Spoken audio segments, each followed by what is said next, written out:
This video is going to be about how locks and set triggers work. We're going to tear this whole black box apart, take it out of the rifle, get close-ups, show you how everything works. Now, I'm not a professional rifle builder, and I'm not a professional lock builder. I'm just a regular guy who's pissed off that there wasn't more information out there, so when I had to tear this rifle down and fix it and repair it, I learned a lot, and I thought I'd pass along some information that I wish I had known when I started this project.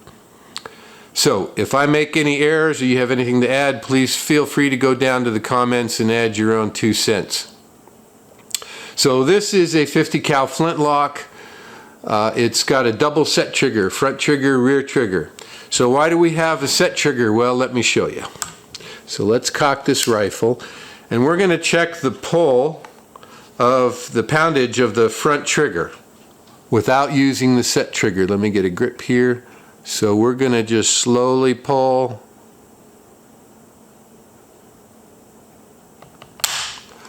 And I get 5 pounds 3 ounces. All right. Now let's do it again, but let's use the set trigger. So we're going to pull the set trigger, and now let's check the trigger pull with the set trigger.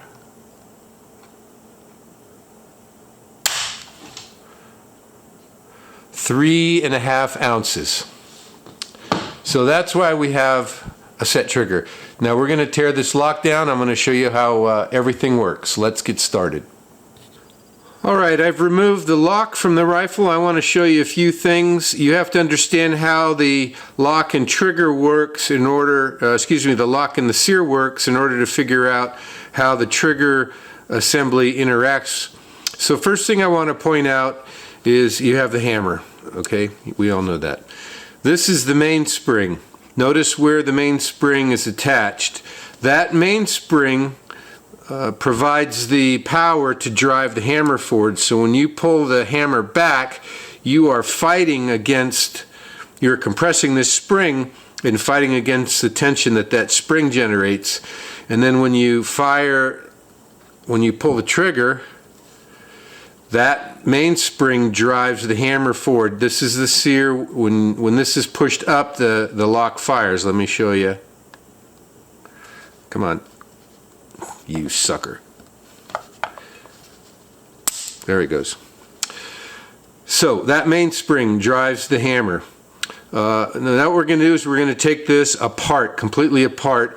This funny shaped thing here is called the bridle. That just holds everything in place underneath. We're going to take off the sear spring, the mainspring, and the bridle, and we're going to look at exactly how this whole mechanism works. Okay, we've removed a lot of the components of the lock. I've just gotten down to the meat to show you how this whole thing works. Remember, the mainspring touched right here, and when you drew the hammer back, you compressed the mainspring, and the mainspring, when you release the hammer, the mainspring gave you the power to drive the hammer forward. This is the sear right here. This is what allows you to cock the hammer to half cock and full cock, and what allows you to release the hammer to fire the rifle. When you push up on this lever, it allows the mainspring to drive the hammer forward. So how does this work? This is called the tumbler, and this is the sear. So let me zoom in and show you exactly how these things work. Alright, this is the tumbler that I've removed from the lock, so I can get a nice good close-up and show you how this thing works. Of interest, I want to show you are these 2 notches right here. This is the notch for the half cock position. This is the notch for the full cock position. This is the sear. You see that tooth on the sear? That tooth engages these notches. So when you, let me show you how it works. When you are at the uncocked position, it will sit something like this. And when you go to the half cock, that tooth on the sear will engage the first notch. Notice how deep and secure that notch is. When you're at the half cock position, you are not going to be able to drop the hammer because that tooth is fully engaged in that nice deep notch. When you go to the full cock position, you engage this second notch. Now this notch is not as deep, and there's a reason for that. So when you pull the trigger, you're actually going to lift the sear or rotate counterclockwise. So let me put this back together. So now you're here at full cock. When you trigger the sear, this is going to rotate, the tooth will rotate out of the notch and allow the hammer to start to rotate down. But let me show you this. When you trigger the sear, it's just going to fall back into the half cock notch, and the rifle won't fire. Now that's not good, is it? So let me show you how that's fixed. So this is the fly, and the fly fits in right here. Now let me show you how this works again, this time with the fly in place. So you are at uncock, you go to half cock, that tooth on the sear engages. Now you go to full cock. Now when you trigger the sear, that fly prevents the tooth on the sear from engaging the half cock notch. It slides past and the hammer drops and the rifle fires. Okay, now let's take this fly out so you can see. I want to show you something again. So there are two major factors that determine the trigger pull, just the normal trigger pull. One of them is the spring tension on the sear, and I can go back and show you that later. The stronger that spring tension, remember the spring pushes down on the sear here. So you have to overcome that spring tension to lift the sear up to fire the rifle. That's one factor that determines how hard the trigger pull. The other factor, see how shallow this notch is? If that notch is really deep or rough, it's going to take a lot of resistance for that sear tooth to pop out of that notch and let the rifle fire. So that's the other factor that plays a role in how heavy the trigger pull is that how easy that sear tooth slides out of that notch. You want that notch to be nice and secure so that your hammer doesn't drop spontaneously and scare the shit out of you. But you don't want it to be so secure like this notch. If the notch looked like that, you'd never be able to pull the trigger and fire the rifle. It's got to be, the sear tooth has got to be able to slide out of that notch and allow the hammer to fall. All right, we talked about the sear spring, and let me show you what the sear spring does. You notice here this sear is loose, and if you try to cock the hammer, that tooth doesn't really want to engage in any of the notches. It's loose. So the sear spring applies downward pressure on the sear to keep that tooth engaging in the notches. You see that? As long as there's pressure down on the sear, the tooth will engage the notches. Without the spring, nothing. All right, so I've got the lock reassembled. There's the sear spring, the main spring. We're at uncocked position. Now that you know how everything works, let me show you again how the whole thing works. So let's go to half cock. So we're at half cock. Notice if I lift the sear, try to push the sear up, the hammer doesn't fall. I can't push the hammer down because that tooth is engaged in that nice deep notch. Let's go to full cock. Now we're at full cock. Now if I push up on the sear, it's going to drop the hammer. There you go. So that's how it works. Now let's move on to the trigger. All right, next what we're going to do is we're going to take the trigger out and show you in detail how the set trigger works and how the set trigger interacts with the lock. So the first thing we have to do is remove the trigger guard. On this rifle, I just take out this screw, and there's a pin right here that you knock out, and the trigger guard will come off, and that gives us access to the trigger itself. So let me do that and I'll come back later. As you can see, we have the trigger guard off. Now we have to remove the trigger. The way that on this rifle, I take out this screw here, and then on the top you have the the tang bolt. All right, we have the set trigger removed from the rifle. So let me just show you some of the components and then we'll talk about how this works. This is the front trigger. This is the set trigger. This is the trigger mainspring. So remember the lock has a mainspring, so we're going to call this the trigger mainspring. This is the spring adjustment screw. Some locks or triggers have a backlash adjustment screw, and most of the set triggers will have this trigger adjustment screw. So let's talk about how this works. So let's spin this way, and here's our lock. So remember, you have to push the sear up to drop the hammer, and here's the trigger. When you pull the trigger, that lever rises. We're talking the front trigger. When you pull the front trigger, that lever rises and pushes the sear up and drops the hammer. That's your 6-pound pull. You're actually, it takes 6 pounds of, remember we tested at the beginning, it was like 6.5 pound pull. You have to exert that amount of force to lift that lever to overcome the force required to trip the sear. So that's the front trigger. Okay. Now why do we need some of the other adjustments? Let me zoom out a little bit. So the reason we need some of these other adjustments is because, and I'm going to do some exaggeration here, when your builder built your rifle, the relationship between the trigger and the lock could have been like this, or like this, or like this. There's variation on this relationship, and you have to be able to adjust the trigger to compensate for where in space the builder put the trigger in relation to the lock and the sear. So that, and I'll show you how those adjustments work.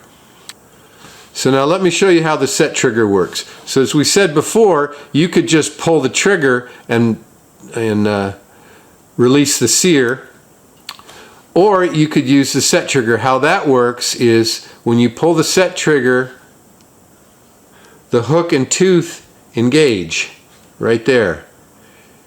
And then when you pull the front trigger, it disengages.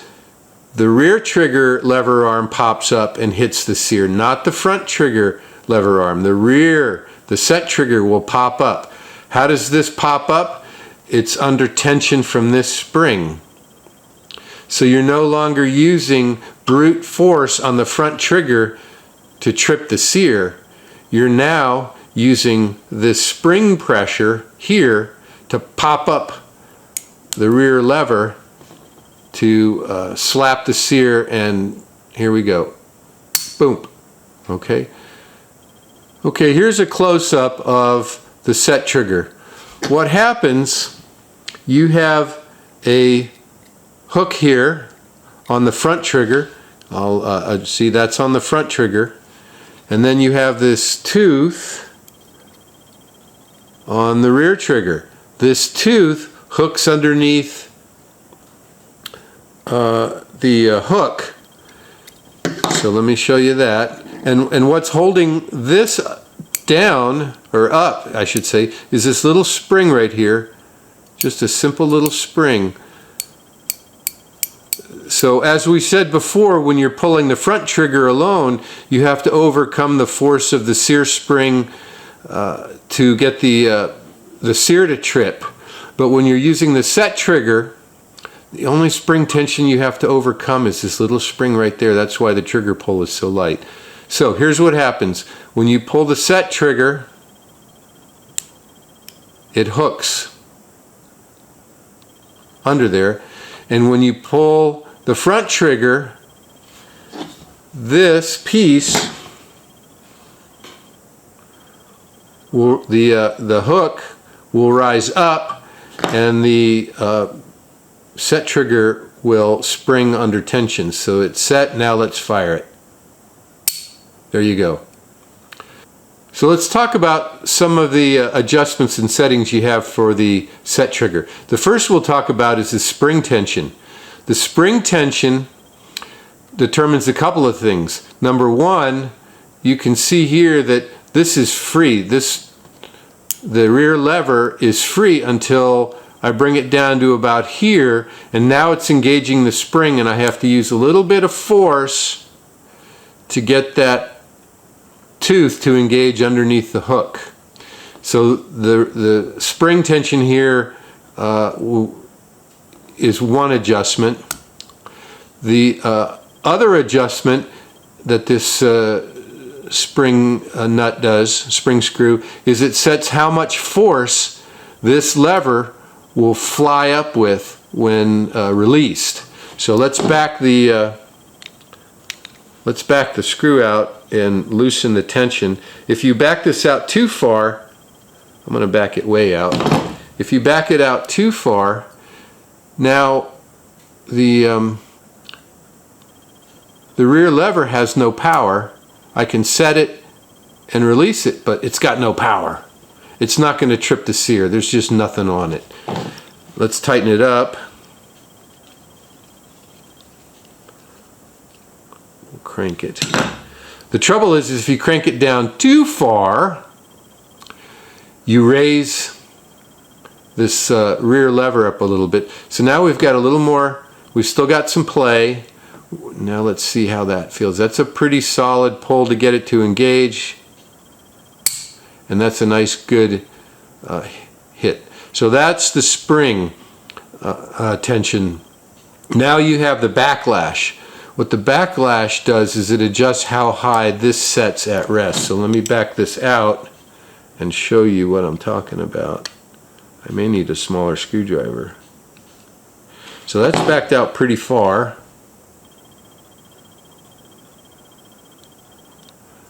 All right, let's go ahead and screw it in and see what kind of changes we have here. I'm going to screw it in pretty far. Okay, what that did is it lowered, notice how low the rear lever sits now.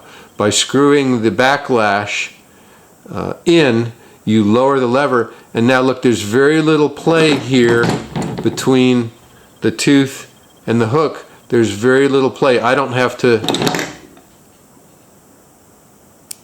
there's barely any force required to get the tooth and hook to engage.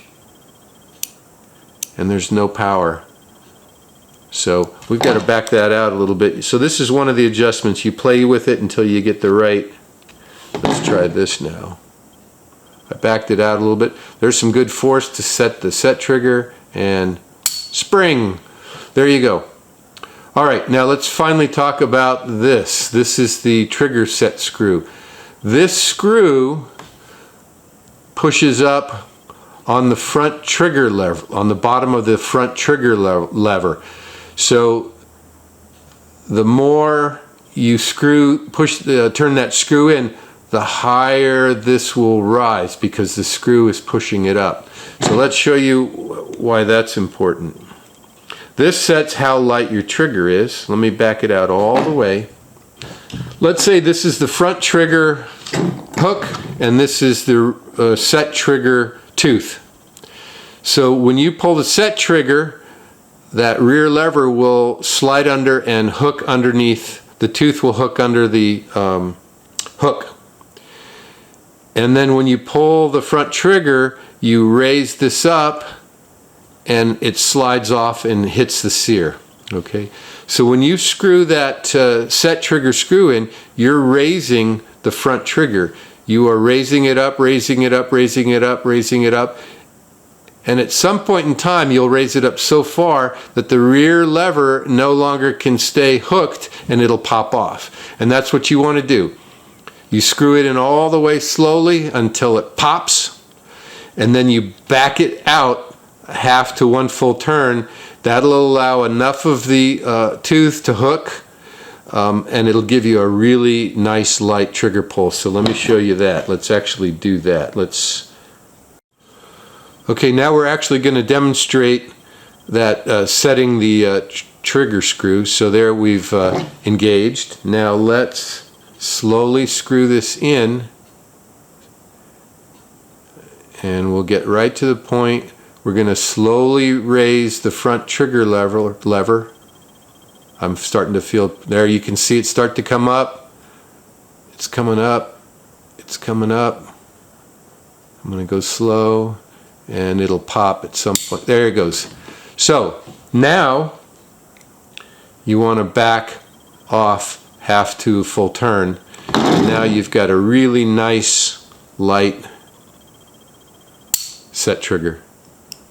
Last thing I want to talk about when you're making all of your adjustments on the trigger, let's flip this around and show you the lock in relation to the trigger, specifically the sear. If the sear, once you've mounted everything in the rifle, if the sear is sitting on top of the trigger levers, you're going to have partial activation of the sear, and you're not going to be able to get the hammer into full cock. Because remember how tenuous that tooth sat in that second notch. If you're applying pressure on that sear with the trigger levers, you're never going to be able to cock the rifle, get it into full cock. How you can tell you're in that situation, there's two ways. Number one, if there's a little separation between the sear and the trigger, you'll get a little play in the rear trigger, in the set trigger. You'll be able to wiggle it, and you'll know that that lever is not touching the sear. The other way is if you watch what happens when I set the trigger, that lever will drop out of the way. And now, if it was a problem before, if that sear was sitting on the lever before, now that you've set it, it's no longer sitting. You'll be able to pull it all the way into full cock. That's how you know that sear is sitting on the levers. Now you can play with the adjustment screws to try to fix that, but if you are unable to completely fix that problem with the screws, you're left with filing the levers. Let me show you. So you see here with my rifle, I could not get the sear off this lever with the adjustment screws, and I had to actually file it down a little bit so that the sear wasn't touching. I couldn't get the hammer back into full cock because it kept pressing on, it was pressing on here. So I did file it down. That's kind of your last step. That's your last resort. If none of the adjustments and everything else doesn't work, that's when you go to filing that down to make it all work. So that is how it all works. You got any comments, additions, corrections? Add them below. Later.